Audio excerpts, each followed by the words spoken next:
Bonjour chers amis, c'est encore moi, Monsieur Dark Web. Aujourd'hui, je vais vous raconter une histoire, non pas de non fantastique, mais de vraies failles dans le système dont quelqu'un a profité. Mais c'est ainsi que fonctionne le monde moderne. Les crimes les plus sophistiqués restent souvent dans l'ombre. Vous êtes-vous déjà demandé comment votre argent est protégé lorsque vous payez par carte dans un café ou un petit magasin? Avez-vous remarqué que le terminal de paiement est exactement le même qu'hier? Et êtes-vous sûr qu'il s'agit bien du même terminal? Dans notre monde numérique, nous confions chaque jour nos données financières à des dizaines de systèmes et d'appareils. Mais que se passe-t-il si quelqu'un a appris à les falsifier de façon magistrale? Que se passe-t-il si votre carte est lue 2 fois, une fois pour un paiement réel et une fois pour un voleur invisible? Je vous présente aujourd'hui la confession d'un homme connu dans certains milieux sous le pseudonyme de QuickShift. Il s'agit d'un ancien informaticien qui, en quelques années, est passé du statut d'ingénieur autodidacte talentueux à celui de créateur de l'une des fraudes les plus sophistiquées en matière de terminaux de paiement. Cette histoire ne disculpe pas les criminels, elle n'en fait pas des héros, mais elle vous aide à comprendre comment fonctionne le système qui vous permet de voler des millions de dollars à des personnes qui ne se doutent de rien. Comprenez-le pour pouvoir vous défendre. Je suis tombé sur cette histoire sur l'un des forums fermés du Darknet, là où les criminels écrivent leurs confessions. Il m'a fallu un certain temps pour vérifier les faits. De nombreux détails ont été vérifiés, d'autres non, mais le tableau d'ensemble, malheureusement, n'est que trop plausible. Mettez-vous à l'aise, assurez-vous que vos cartes bancaires sont en sécurité et préparez-vous à être plongé dans l'univers d'un homme qui a trouvé le moyen de pirater un système que l'on croyait invulnérable.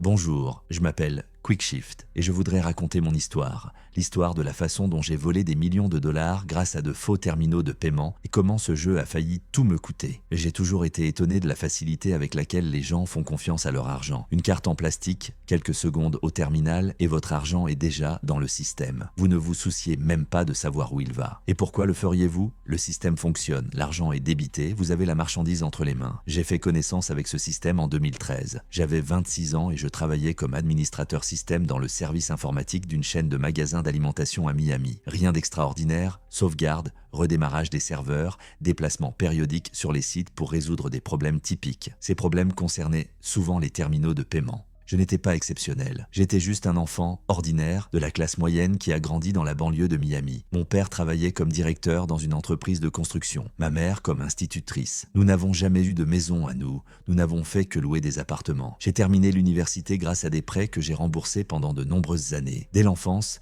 j'ai eu un talent pour la technologie. À 12 ans, j'ai construit mon premier ordinateur à partir de vieilles pièces. À 16 ans, j'ai écrit un virus primitif qui a bloqué le réseau de l'école pendant 3 jours. Bien sûr, je me suis fait prendre. À l'époque, je ne savais pas comment couvrir mes traces. À partir de ce moment-là, j'ai décidé d'être du côté des gentils.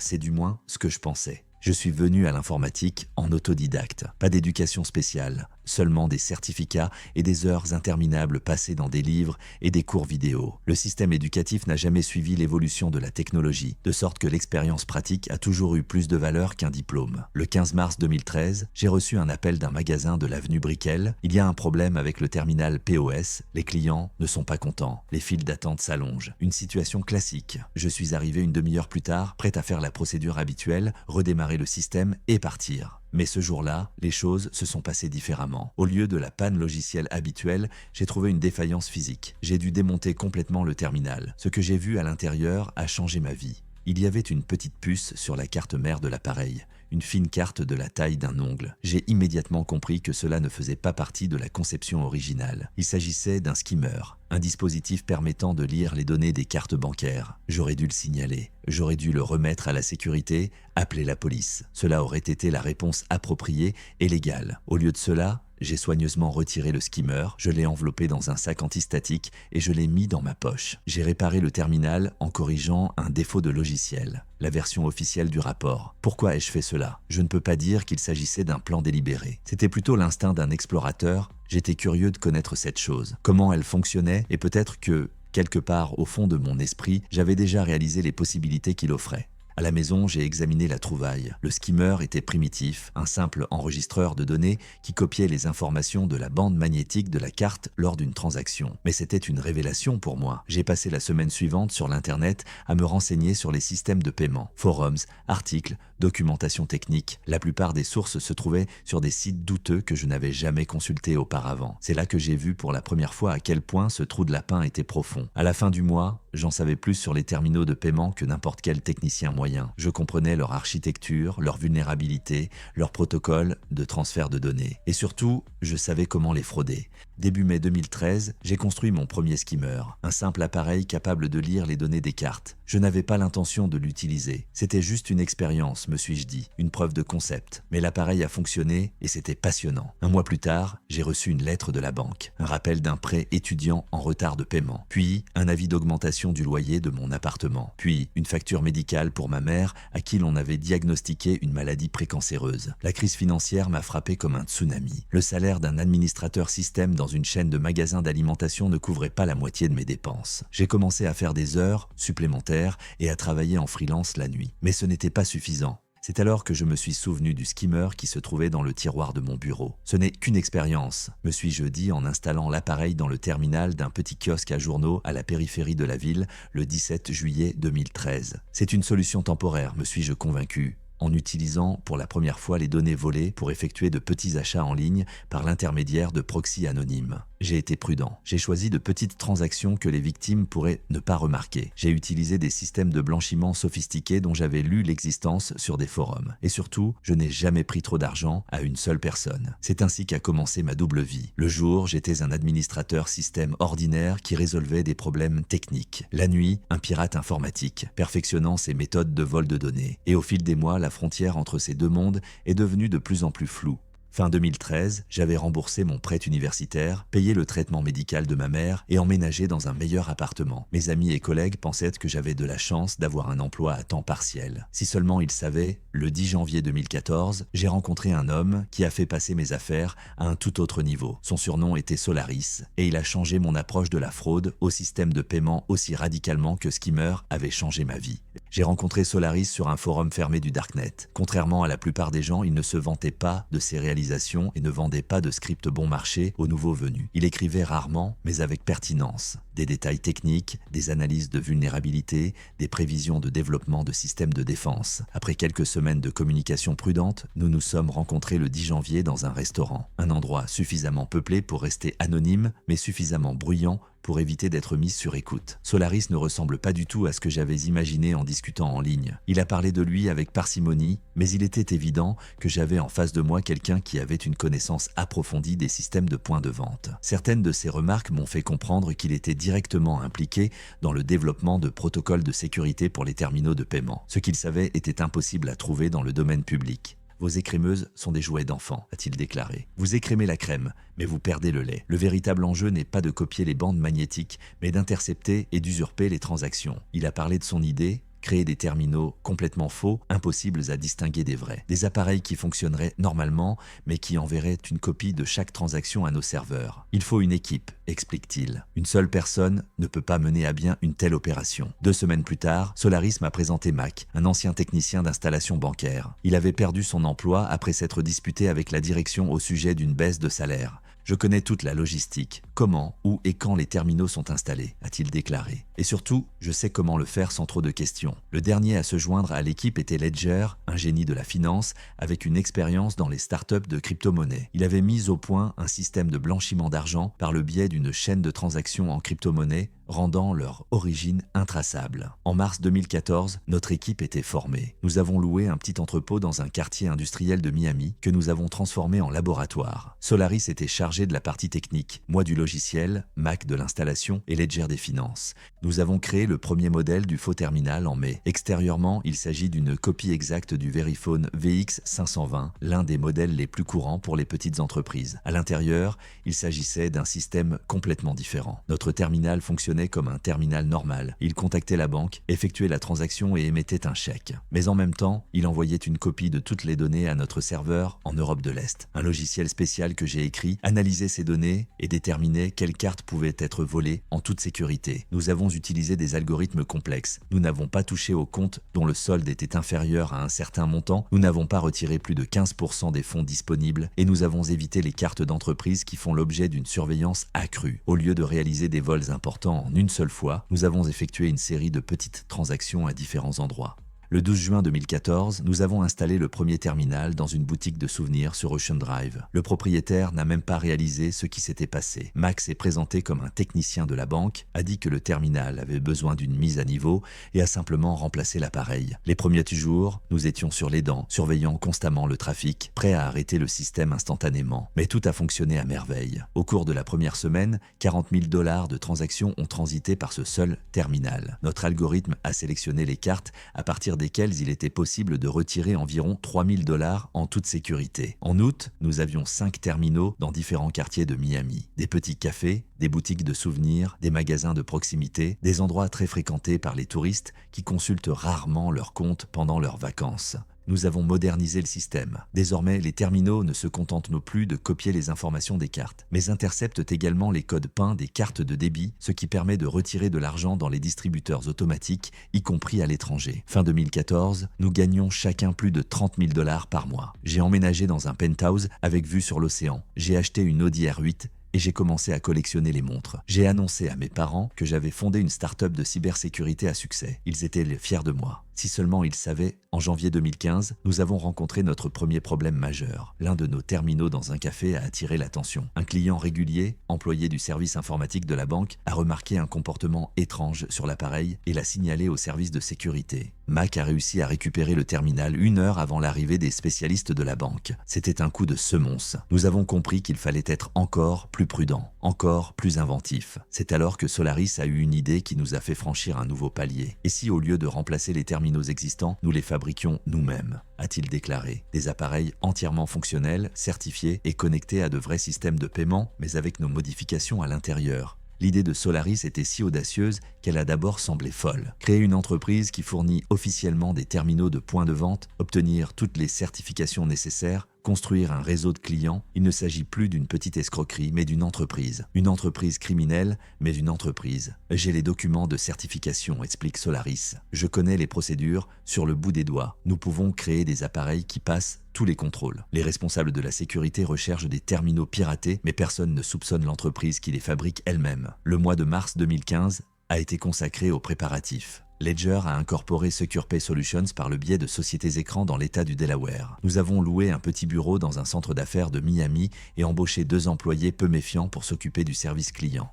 Nous avons suivi toutes les règles, nous avons rempli des dizaines de formulaires, passé des contrôles et nous nous sommes connectés à des systèmes de paiement. Nos terminaux ont passé avec succès tous les tests de sécurité car officiellement ils étaient complètement propres. Les portes dérobées n'ont été activées qu'après la certification finale, par le biais de mises à jour que nous avons effectuées à distance. En juin 2015, SecurePay Solutions a obtenu tous les permis nécessaires et a commencé à opérer. Nous avons proposé des terminaux à des prix inférieurs à ceux du marché et fourni une installation et une maintenance gratuite. Des dizaines de petites entreprises, restaurants, magasins, salons de beauté sont devenus nos clients. La stratégie intelligente consiste à ne pas tout prendre en même temps, répétait Monsieur Ledger lors de nos réunions hebdomadaires. Nous ne sélectionnons que 5% du flux total. Les banques sont conçues pour repérer les anomalies et 5%, ce n'est pas une anomalie, c'est une marge d'erreur. Fin 2015, notre réseau comptait plus de 70 terminaux à Miami et dans la banlieue. Les revenus mensuels dépassaient les 800 000 $ pour 4 personnes. L'argent était blanchi à travers un schéma complexe de transactions en crypto-monnaie et réinvesti dans des entreprises légitimes. J'ai acheté un penthouse sur Key Biscayne et une collection de voitures de collection. Pour tout le monde, j'étais un entrepreneur informatique prospère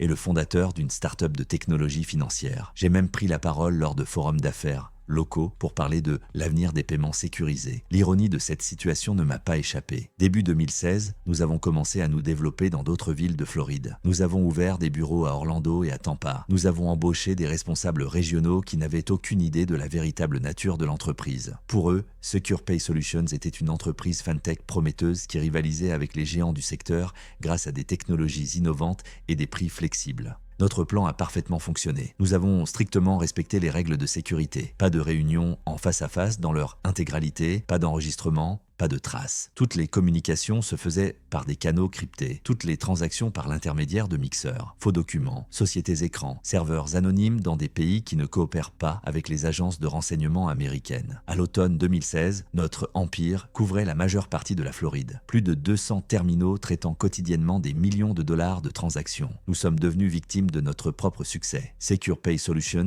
est devenu visible sur le marché, on parlait de nous dans les publications commerciales locales, nous étions invités à des conférences du secteur. Mais en novembre 2016, tout a changé. Mac a été le premier à remarquer une anomalie. Plusieurs de nos terminaux à Orlando ont commencé à transmettre des données étranges. Quelqu'un interceptait notre trafic, pas des banques ou des forces de l'ordre. Il y aurait eu d'autres traces là-bas. Quelqu'un agissait selon notre propre schéma. Nous avons des concurrents qui émergent, a déclaré Solaris après avoir analysé les journaux. Et ils ne se contentent pas de copier notre technologie. Ils interceptent des données que nous avons déjà interceptées. Il s'agit d'une menace sérieuse. Tout d'abord, des pirates inconnus pourraient accidentellement ou délibérément dévoiler notre système. Deuxièmement, ils réduisaient nos revenus en s'emparant d'une partie des prises. Troisièmement, leur méthode était rudimentaire et risquait d'attirer l'attention des responsables de la sécurité.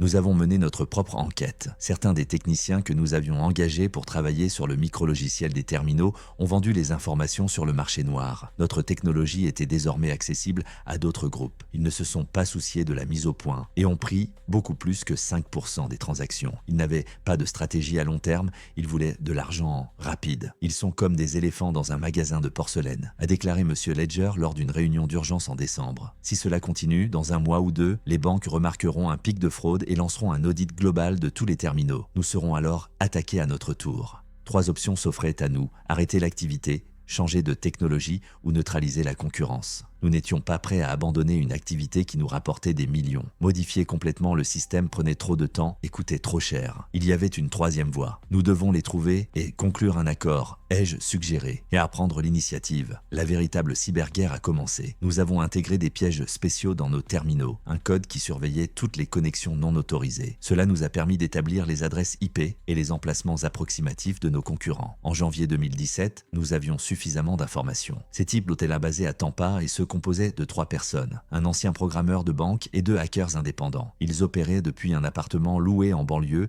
et utilisaient une version modifiée de notre technologie. Nous devions maintenant décider de la marche à suivre, et cette décision allait modifier l'ensemble de nos activités. Le mois de février 2017 a commencé par une série de réunions d'urgence. Les concurrents devenaient de plus en plus effrontés. Leurs algorithmes prenaient non pas 5% comme les nôtres, mais tous les 20 à 30% sur les cartes adaptées. Il ne s'agissait pas seulement d'un vol de notre technologie, c'était une voie directe vers l'effondrement de tout le système. Ils en arriveront au point où les banques se regrouperont pour mener une enquête massive, a averti M. Ledger. Notre sécurité ne repose que sur la furtivité statistique. Après de longues discussions, nous avons opté pour une stratégie consistant non pas à éliminer les concurrents, mais à détourner l'attention sur eux. C'était risqué, mais nous n'avions pas d'autre choix. Nous avons créé un canal de communication anonyme avec le service de sécurité de la plus grande banque de Floride. Par une série de fuites accidentelles, nous avons fourni des informations sur des terminaux suspects à Tampa. Bien entendu, nous n'avons pas mentionné notre propre implication, nous identifiant comme des professionnels de la sécurité informatique inquiets.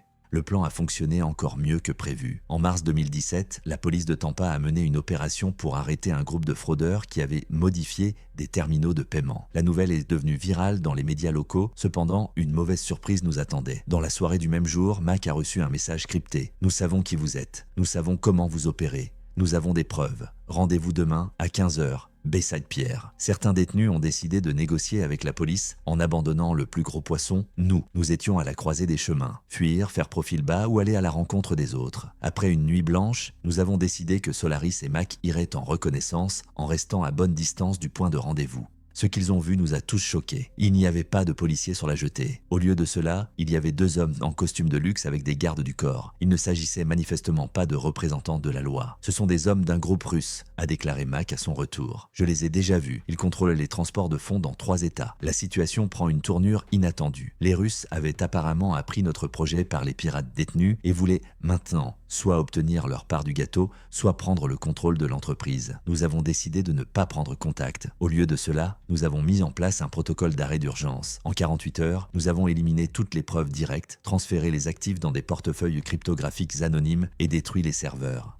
La société Secure Pay Solutions est officiellement restée en activité, mais toutes les fonctions spéciales des terminaux ont été désactivées au moyen d'une mise à jour à distance. Pour le monde extérieur, la société est simplement devenue un fournisseur ordinaire de systèmes POS. Nous avons fait profil bas, nous avons changé de lieu, minimisé les contacts. J'ai déménagé dans une petite ville de Géorgie où j'ai loué une maison sous un nom d'emprunt. Les mois d'avril et de mai se sont déroulés dans l'expectative. Nous semblions avoir réussi à brouiller les pistes. Mais le 7 juin 2017, le monde a complètement basculé. Nous avons reçu des informations de nos contacts de sécurité dans les principaux réseaux bancaires concernant une série d'arrestations discrètes à Tampa et à Miami. Plusieurs techniciens et programmeurs d'un groupe rival ont été arrêtés, mais l'affaire a été délibérément passée sous silence dans la presse afin de ne pas effrayer les autres participants au stratagème. Ce sont les Russes, a confirmé Ledger après avoir vérifié l'information auprès de ses sources. Ils ont mis en place leur propre version de notre système, mais ont agi de manière trop agressive et ont attiré l'attention de la sécurité interne des banques. Nous avons attendu encore 3 mois. Rien n'indiquait que l'enquête était parvenue jusqu'à nous, mais il était impossible de revenir à l'ancien système. Le secteur des systèmes de paiement était désormais sous la loupe. En octobre 2017, nous nous sommes réunis pour la dernière fois dans une villa privée au Mexique. La décision a été unanime, dissoudre officiellement le groupe et diviser les actifs restants. C'était amusant, les gars, a déclaré Solaris en levant un verre de tequila. Nous avons réalisé l'impossible et surtout, nous sommes partis à temps.